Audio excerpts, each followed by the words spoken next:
What's up, everybody? This is the Excel Dude. Today we are going to go over a weird function, but one of the coolest in this program, indirect. It's strange, it does a bunch of stuff you'd think isn't even necessary, but at the end of the day, it's probably the most powerful thing you'll be able to use once you get the hang of it, which admittedly is probably the hardest concept I've ever had to wrap my head around in this program. So if you've been liking the content, hit the can't stop won't stop kitty on the bottom right hand corner and help us get them fancied out in all those threads. Jumping on in, we have a function right here. We got 55 in this cell. The cell is O10. Right here, we're referencing O10, and this shows the example. So all indirect is doing, we're telling it to look at this cell.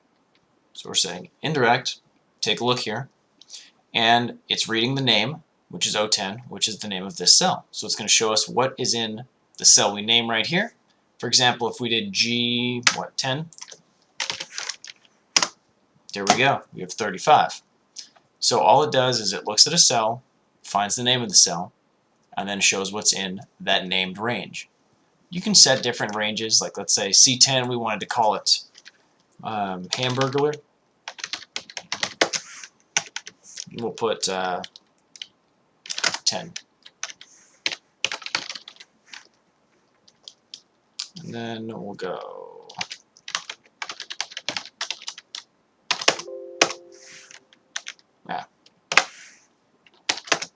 there you go.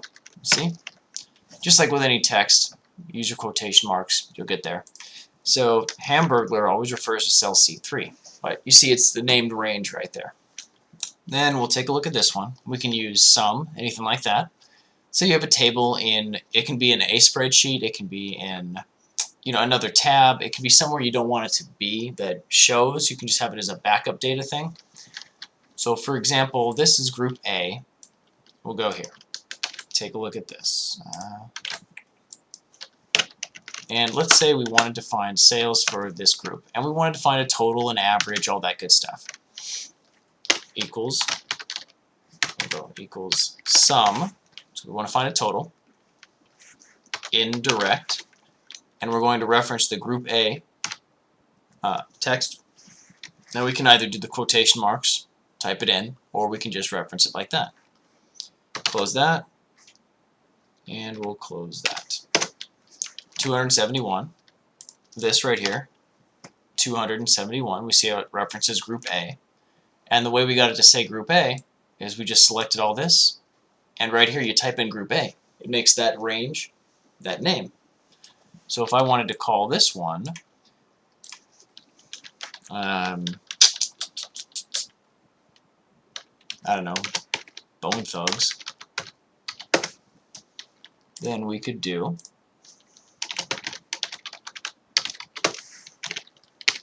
sum Bone Thugs. Actually, we'll do it indirect. Text Bone Thugs. There you go. 460.7. Now let's just double check. Hey, there it is. We just named that range Bone Thugs, and we've got it working. You can do the same thing with average, all this other stuff. So right here we'll go equals average, indirect. I want group A. Cool. Close that. Voila. 54.2, 54.2. And if we go there, the average is 54.2.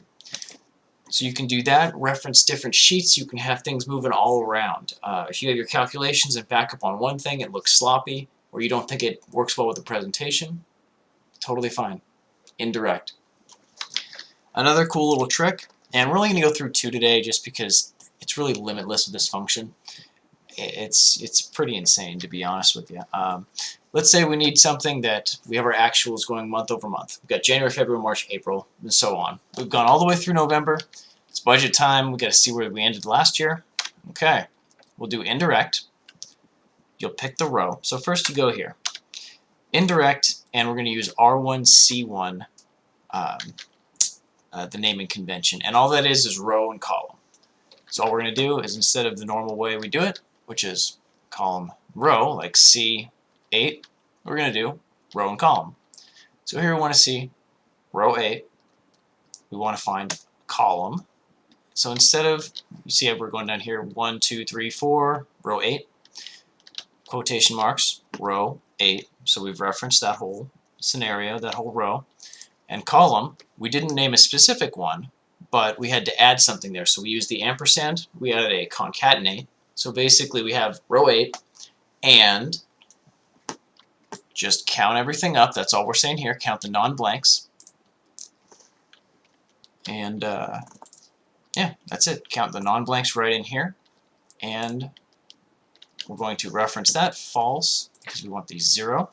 And all it does is it finds your most recent month. So let's say we have, you know, another, let's carry these over, new values, and so on. And we hope that December fills automatically. You just do that. Reference your indirect, row 8, column, then ampersand, account, so everything non-blank. So right now it's blank, we're not looking at it. It's showing this November value. Then it goes number 8 all the way through, so it's counting everything non-blank in column A. And it's referencing the column that is the total of these. So 1, 2, 3, 4, 5, 6, 7, 8, 9, 10, 11, 12. If we add something here, it'll reference the 13th. It's just going to go to the max of them. So if we do sum, bam! There it is, 9077.61. And if we go here, let's say we have next year's actuals, and we want to do this, let's say it was up 10%. It magically finds that. It's fantastic. So indirect is cool. It's a great way to play around with dynamic ranges. You can use it instead of the offset function. You can use it with the offset function. It really doesn't matter. It's kind of however you want to get it working. But it's one of those odd powerhouse functions that people don't really use, except it's got a shockingly large amount of power. So that's about it. And if you've been liking the content, hit that subscribe button again. And thanks. See you next time.